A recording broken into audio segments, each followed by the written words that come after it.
រឿងខ្វាក់ភ្នែកនេះគឺថាចេញពីនឹងទៅបានប្រដំថ្ងៃព្រោះពេលហ្នឹងគេវាយដាច់អ្នកលឿងថ្ងៃ1 ខែមេសាឆ្នាំ75អញ្ចឹងទេមានទូលេខឲ្យគ្រប់អង្គភាពទាំងអស់ចេញត្រឡប់ទៅវិញ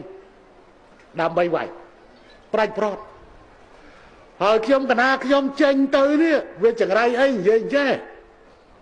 ទៅដល់មិត្តភ័ក្ដិខ្ញុំកណាខ្ញុំហ្នឹង3នាក់ម្នាក់ដាច់ដៃស្រាំម្នាក់ដាច់ដៃឆ្វេងម្នាក់ទៀតដាច់ជើងនៅដេកលហង់នៅបឹងព្រួលពេកអើតគេពេកអើតបឹងព្រួលទៅដល់ពួកហ្នឹងវាយំហ្មងឃើញមុខខ្ញុំកណាខ្ញុំហ្នឹងយំដល់ខ្ញុំកណាខ្ញុំហ្នឹងក៏បាននិយាយហើយពេលហ្នឹងគឺថាបានឆ្លាញ់នេះរួចហើយថ្ងៃមុនសុកសរឿនហ្នឹងណាសុកសរឿនហ្នឹងហើយដែលនាំខ្ញុំទៅជួបឯនេះដោះស្រាយជាមួយឯនេះ